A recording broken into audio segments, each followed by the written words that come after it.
Um drama que pode começar com a necessidade de melhorar as condições de vida e o desejo de viver uma experiência fora do país. O tráfico internacional de pessoas faz milhões de vítimas em todo o mundo. As pessoas que sofrem esse tipo de crime, às vezes, não percebem a armadilha dos aliciadores. São exploradas sexualmente, acabam caindo no trabalho escravo. Há também casos de tráfico de órgãos para transplante e adoção ilegal. No Fórum de hoje vamos discutir todos os lados dessa questão. Recebemos Maria Lúcia Leal, professora da Universidade de Brasília, e Fernanda dos Anjos, diretora do Departamento de Justiça do Ministério da Justiça. Antes de iniciar a entrevista, vamos acompanhar uma reportagem.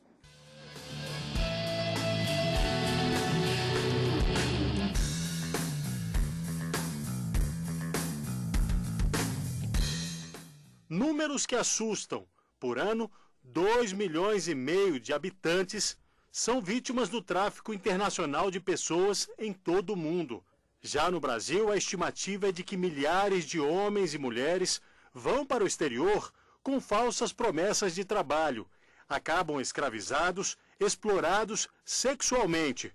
De Goiânia e cidades perto dali, por exemplo, saem centenas de mulheres sob ameaça ou enganadas sobre o verdadeiro objetivo da viagem para a América do Sul ou Europa.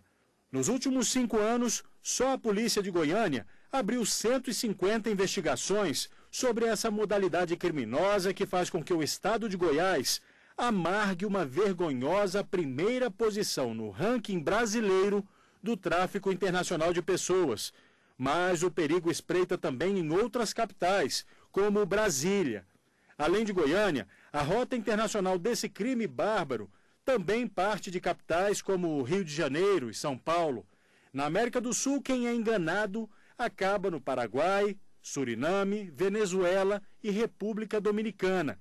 Os traficantes de pessoas também atravessam o Atlântico e levam principalmente mulheres para a Europa, onde os destinos mais comuns são Espanha, Holanda, Itália e Portugal. Em 79% dos casos, o tráfico é para fins de exploração sexual e tem como aliados, como por exemplo no Brasil, taxistas, funcionários de boates, olheiros que trabalham como caçadores de modelos para agências. Agências essas que muitas vezes estão diretamente envolvidas na operação do esquema. No Brasil, a exploração é crime e está prevista no Código Penal, com pena que varia de 5 a 8 anos de prisão para os envolvidos. Mas as quadrilhas que normalmente recrutam homens e mulheres entre 15 e 30 anos, muitas vezes conseguem driblar a polícia, sempre de olho em um mercado covarde que, segundo a ONU, fatura cerca de 32 bilhões de dólares por ano e que só perde em lucros para o tráfico de drogas. Eu gostaria de começar o programa perguntando para a doutora Fernanda se dava para fazer um rápido diagnóstico da situação atual do país hoje. O Brasil precisa ser compreendido numa dinâmica não só de país de origem, mas em especial como país também de destino, de vítimas de tráfico e de trânsito, sem contar a dimensão do tráfico interno humano. É sempre importante pensar que o tráfico é a dimensão da exploração, e aí as modalidades são distintas, tal como mostrado na reportagem, tráficos para fins de exploração sexual, tráfico para fins de trabalho escravo, remoção de órgãos, adoção ilegal, são algumas modalidades já identificadas no país. Então, é muito importante que alertar a população brasileira sobre esses mecanismos de aliciamento para que a sociedade esteja atenta sobre os riscos desse tipo de crime. Nós temos que compreender o tráfico de pessoas a partir de uma análise de conjuntura profunda da sociedade, especialmente da sociedade capitalista. As várias crises cíclicas do capital levam efetivamente à vulnerabilização das relações de trabalho, seja de homens e mulheres, e outros fenômenos vão aparecendo e traduzindo isso de forma bastante violenta para as pessoas. Hoje, por exemplo, se a gente for analisar a crise financeira mundial, nunca poderíamos imaginar que a Europa, por exemplo, quando perde a capacidade de constituir o estado de bem-estar social, hoje nós estamos encontrando desigualdades sociais profundas na Europa e migrações entre os países europeus que estão em situações mais difíceis. Você vê o leste europeu, por exemplo, tem um trânsito de mulheres, especialmente por conflitos de guerras e outros problemas sociais, que transitam pela Europa e podem estar em situação de exploração, não só dentro da prostituição forçada, mas de outras formas e modalidades de exploração. Já traçadas as rotas mais usuais, o número de vítimas por ano, o Ministério da Justiça possui esses dados hoje? Acho que é muito importante, primeiro, entender que esse é um crime ainda invisível. A vítima nem sempre se percebe na condição de vítima e, portanto, de difícil contabilidade em todo o mundo. Não há, no caso brasileiro, estatística oficial sobre a quantidade de vítimas, exatamente porque esse é um crime de baixa contabilidade, porque temos um problema da legislação que só criminaliza o tráfico para fins de exploração sexual, portanto, do ponto de vista da política de justiça criminal, uma pouca identificação dos demais casos, né? A gente só consegue identificar, por exemplo, os casos de trabalho escravo, mas pelo crime do trabalho escravo que se distingue do crime de tráfico para fins de exploração do trabalho escravo. O crime do tráfico pressupõe mecanismos de aliciamento, de transporte e mobilidade dessas pessoas com a sua retenção de documentos ou ameaças no local onde a pessoa está em situação de exploração, né? Portanto, entender essa situação desses dados brasileiros, é importante primeiro entender que rotas, não só para a União Europeia, mas novas rotas estão sendo identificadas. Já temos algumas situações, por exemplo, de jogadores de futebol, meninos de 18, 20 anos, que estão sendo explorados em rotas para conexão para o Oriente Médio e para a Ásia. Tivemos casos recentes de modelos brasileiras, bailarinas, que são levadas para rotas também no Oriente Médio e na Ásia, recentemente identificadas, e o próprio Ministério das Relações Exteriores tem hoje procurado orientar esse processo migratório. Então, o fenômeno do tráfico, ele está, em geral, conectado com contextos de migração, né? O Brasil, por exemplo, vive hoje uma inversão da onda migratória. Hoje nós temos uma situação de brasileiros retornando do exterior e, ao mesmo tempo, novas levas migratórias para o Brasil. Então, temos já a situação de estrangeiros sendo explorados no Brasil pelo crime do tráfico de pessoas. Dentro do Brasil, quando se pensa essa relação de empobrecimento da sociedade, especialmente quando se pensa nas mulheres, nos transexuais, transgêneros, quando se pensa ampliar esse debate nessa discussão de gênero, a gente observa que esses sujeitos eles sofrem imediatamente, mais fortemente, o impacto das relações e da vulnerabilidade das relações de trabalho. Isso leva, efetivamente, um contingente desses sujeitos sociais a se mobilizarem do interior do país para essas cidades de médio e grande porte. E isso tem uma razão direta com as relações socioeconômicas, mas também com a vontade das pessoas construírem uma nova vida em outros lugares. O direito de ir e vir é um direito que todo cidadão tem. Agora, o cidadão não pode ser objeto de violência e de exclusão dos seus direitos, não só de ir e vir, como de constituir uma cidadania. Então, quando a gente pensa o tráfico de pessoas, é preciso construir uma análise articulada e multidimensional sobre isso. Por que uma pessoa está vulnerável a uma situação de tráfico?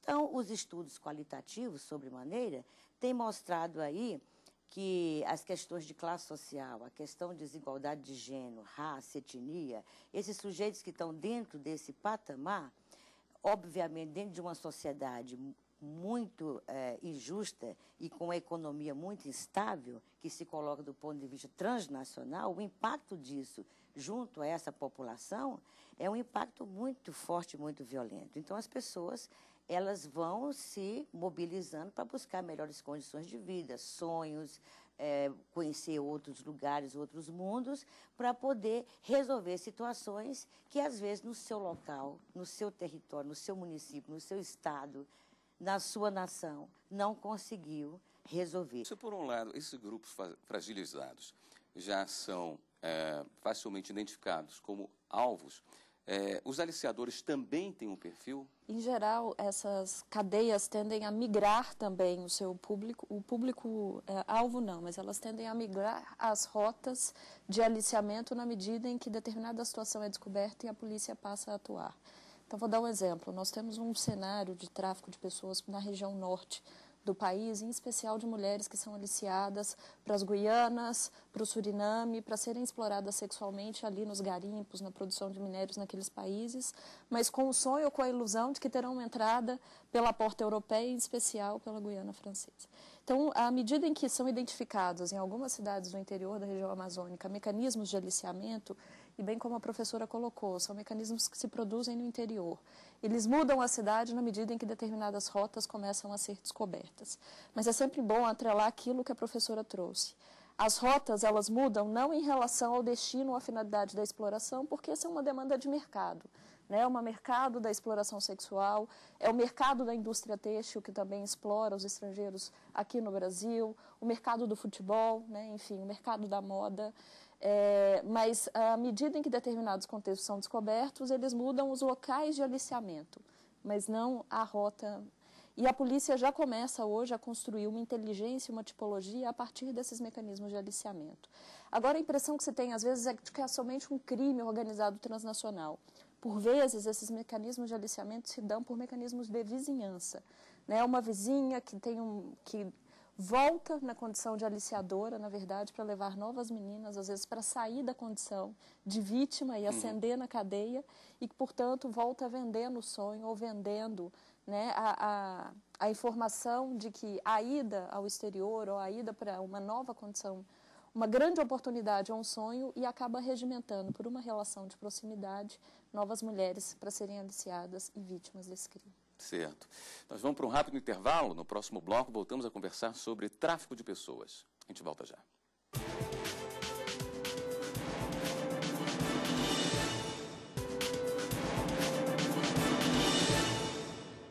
Estamos de volta ao fórum, que hoje discute o tráfico de pessoas.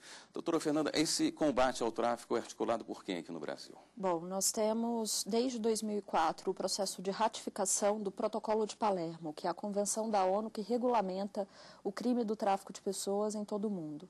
De lá para cá, num grande processo de articulação com a sociedade civil e diversos ministérios, envolvendo também a participação do Ministério Público, institutos de pesquisa, nós construímos a Política Brasileira de Enfrentamento ao Tráfico de Pessoas, que foi aprovada em 2006.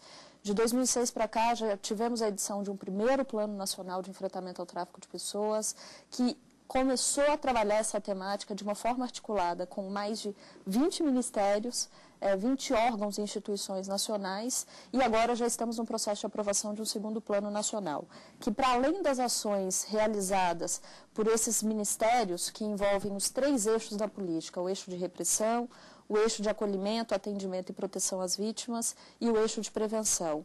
Agora partem para uma dinâmica de diálogo com estados e municípios também, para uma estratégia de cooperação. E hoje nós estruturamos, em especial, núcleos de enfrentamento ao tráfico de pessoas. Já temos 15 estados brasileiros com esses núcleos estruturados ou em processo de estruturação, que tem por tarefa também construir os seus planos, as políticas estaduais e produzir uma organização da rede de acolhimento de potenciais vítimas e articular as estruturas de segurança pública naquele estado também com informações e canais de denúncia, bem como focar campanhas para aquelas localidades onde já foi identificado que há alguma situação ou caso de tráfico. Além disso, nós estruturamos uma rede de postos de atendimento humanizados ao migrante nos grandes locais de fluxos migratórios, em especial os grandes aeroportos internacionais, e agora estamos levando essa estratégia já para a região de fronteiras, com postos estruturados no estado do Acre e do Amazonas, e nos próximos anos levando essa estrutura para outros estados brasileiros. Quer dizer, a conversa interna está boa, mas como é que está a conversa com outros países, professora Maria Lúcia? Esse debate está internacionalizado, nós temos cooperação dos países que recebem as pessoas que são levadas do Brasil. Como é que isso funciona hoje? Nós sabemos que Portugal, Espanha e Brasil têm tido uma boa relação do ponto de vista de articular os planos, seus referentes planos nacionais de enfrentamento ao tráfico, para verificar a possibilidade de uma política, inclusive transnacional, de proteção a essa realidade. É claro que há uma distância muito grande entre intenção e gesto, porque é muito complexo, né, você enfrentar uma realidade como essa, especialmente no caso Brasil, Espanha e Portugal, que eu conheço mais porque foi a última pesquisa que eu realizei, com 9 mulheres brasileiras, e a gente observa a dificuldade, tanto da Espanha e de Portugal, de realmente construir uma intervenção e uma mediação em que reflita a preocupação e a proteção da cidadania dessas mulheres, desconstruindo essa perspectiva higienista, essa política higienista e repressiva em relação a essa população de mulheres, homens, transexuais e pessoas que estão envolvidas não só no contexto da dimensão do mercado do sexo, mas de outros mercados de exploração que existem na Europa. Portugal então, é um grande receptor ou é só porta? Não, Portugal, ele tem uma recepção, e nós não temos uma discussão de quantidade, mas trabalhando com as organizações não governamentais nesses países, a gente observa um volume importante de mulheres que estão sendo atendidas por essas organizações não governamentais. Eu achei muito importante a intervenção das organizações não governamentais no sentido de identificar e, de alguma forma, ter um diálogo mais sério, mais comprometido com as mulheres brasileiras. Veja bem que tem determinadas ONGs, por exemplo, em Madrid, Rio, que faz o retorno voluntário das mulheres brasileiras que estão em situação de dificuldade na Europa. Agora, o que eu acho importante de tudo isso é que a construção transnacional de proteção e cidadania dessa população que está nessa situação de violação de direitos, de vulnerabilidade, é uma construção que exige passos muito rápidos e muito largos em relação a isso, do ponto de vista dos 3 países. E também sabemos que essas mulheres, muitas delas que voltam para cá, elas querem retornar. E então a pergunta que a gente faz, por que as mulheres, ou homens, ou outros cidadãos, pessoas, que vêm da Europa em retorno voluntário, ou deportados, ou por outras situações, querem voltar aos países de destino? Doutora Essa é uma Fernanda, discussão que a gente trabalho tem de acolhimento dessas pessoas que retornam ao Brasil? Bom, nós temos o acolhimento realizado em 2 momentos, pela própria rede consular brasileira no exterior, e cada vez mais o Ministério das Relações Exteriores vem trabalhando especificamente a temática do tráfico, para fins de auxiliar o processo de identificação de potenciais vítimas, porque, como eu disse, por vezes a vítima não se vê como vítima e se sente culpada pela própria sorte, portanto, se sente responsável por ter caído numa rede de aliciamento e não se percebe na condição de vítima de um crime transnacional.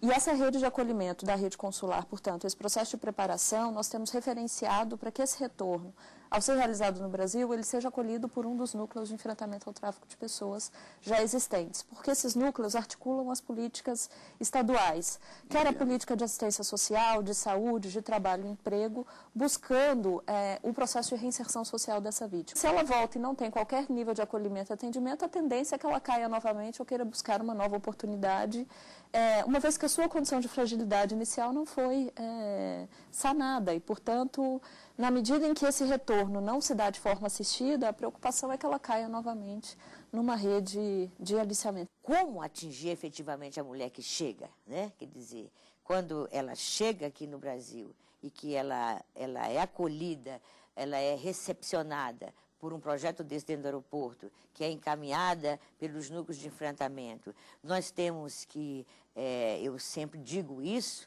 que nós temos que trabalhar 3 indicadores importantes: o encaminhamento, o acompanhamento e o monitoramento.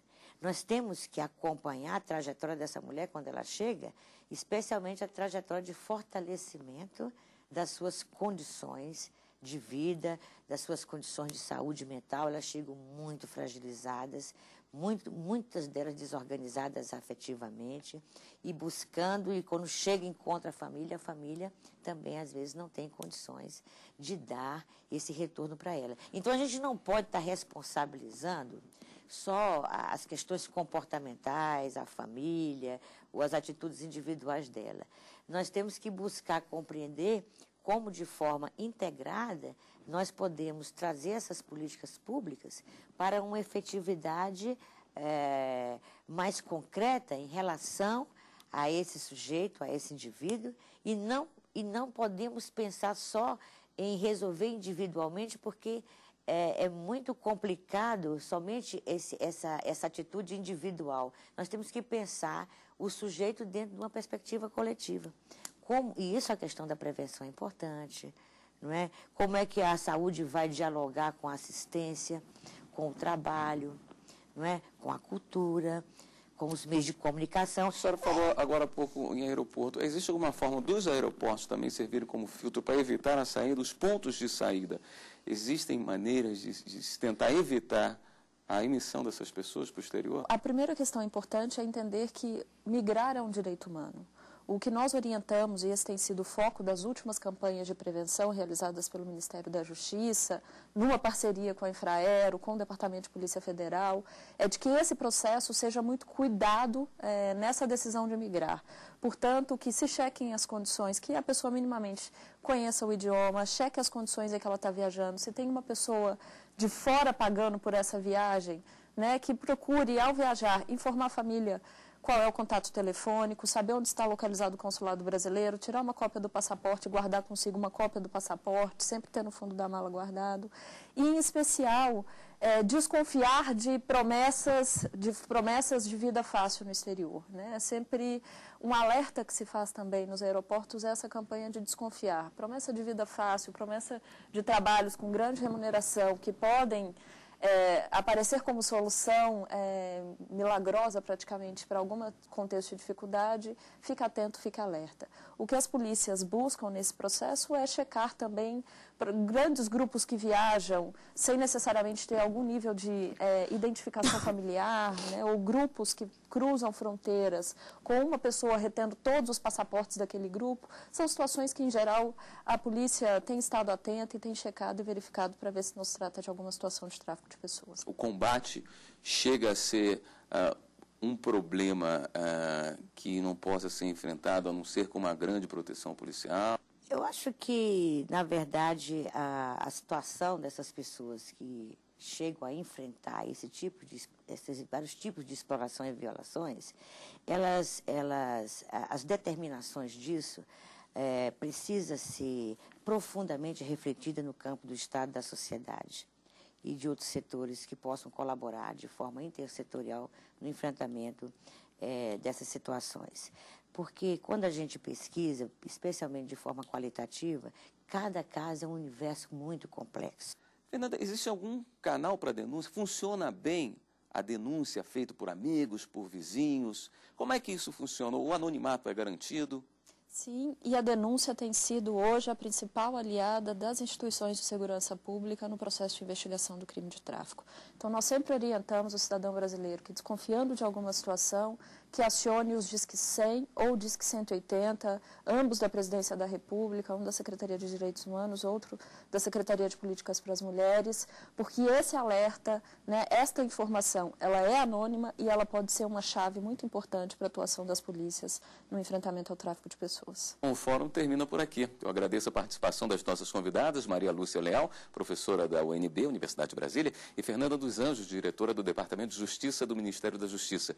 E você que nos acompanha, obrigado pela companhia. Sua participação é muito importante para a gente, viu? Pode enviar sugestões para o programa. O endereço eletrônico é fórum@stf.jus.br. Te espero na próxima semana.